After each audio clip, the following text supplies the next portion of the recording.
Ya, seguimos entonces. Vamos a ahora conocer lo que se conoce como la ley hidrostática. Hidrostática, que lo que nos va a permitir es, básicamente es una ecuación diferencial ordinaria que se ocupa para el cálculo de P, de la presión en el sistema. Entonces, retomando lo que del video pasado, teníamos que un cubito de dimensiones de x, de z, de x, de y y de z hacia arriba, ¿ya?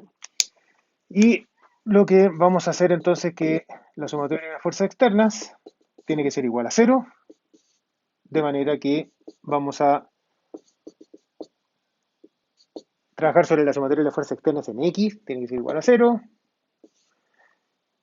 la sumatoria de la fuerza en y, ya no es vector, igual a cero, y la sumatoria de la fuerza en z tiene que ser igual a cero. ¿Ya? Vamos en x. El ejercicio es lo mismo para y para z, pero vamos qué es lo que ocurre con x. Donde la sumatoria de las fuerzas en x, vamos a tener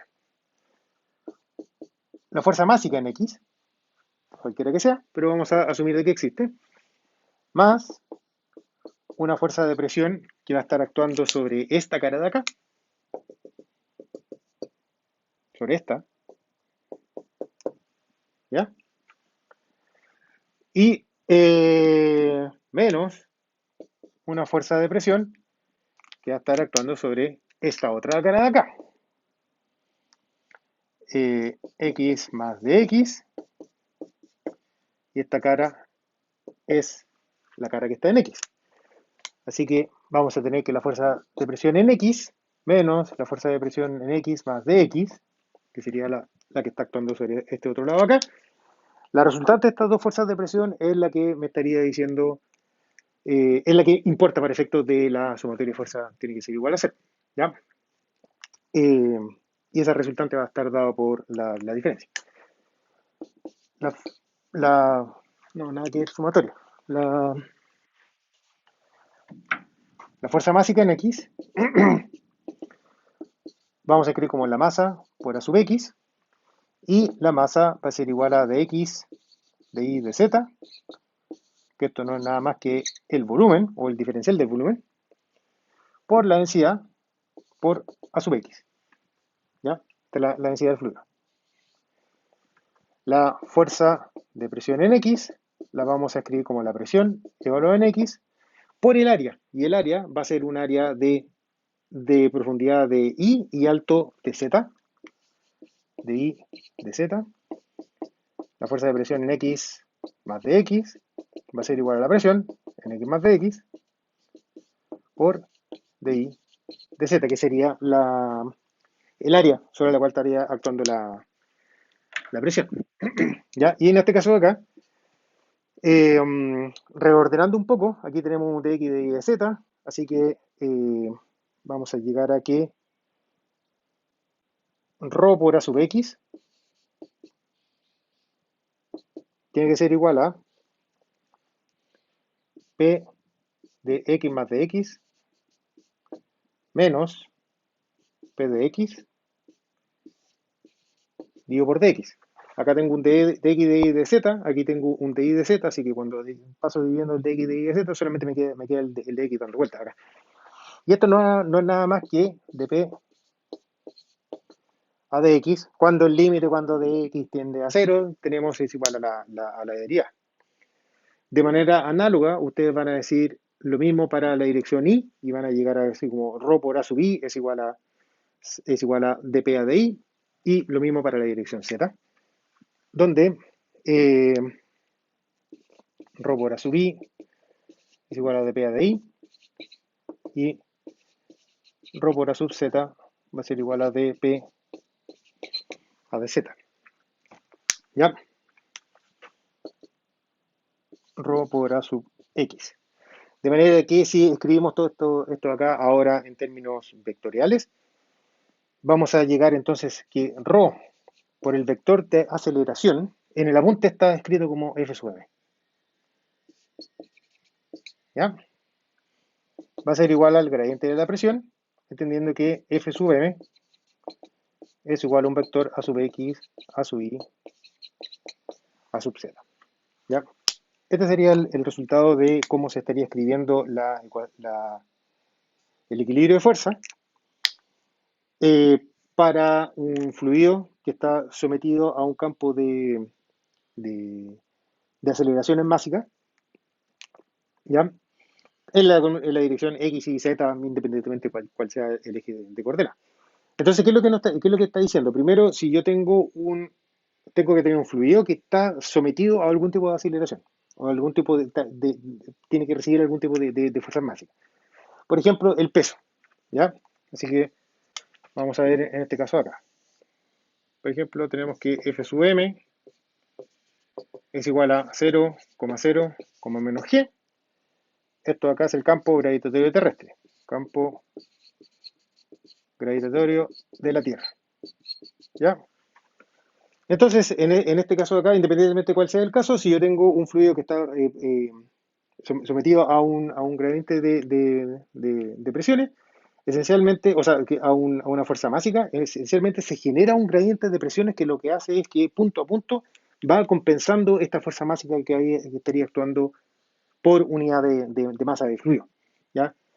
Si tengo un gradiente de presiones según G, como en este caso de acá, Fm es igual a G, naturalmente se llega a que de P a dx es igual a menos ρg. ¿Ya? De manera que si yo me paro en un cierto volumen de control, voy a ver de que hay una diferencia entre las presiones que están actuando por arriba y por abajo de este volumen de control para poder compensar la misma masa del volumen de control, que va a estar en este punto acá.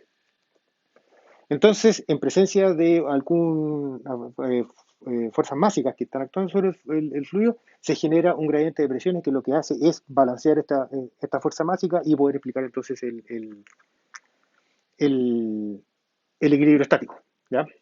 En el caso del campo de reposo de la Tierra, tenemos este caso de acá, inmediatamente se tiene que dp a dx es igual a dp de y es igual a 0, por lo tanto dp a dx es igual a dp a de y es igual a 0, y en el caso de z, tenemos que dp a de z es igual a menos rho g, donde en este caso de acá z va positivo hacia arriba.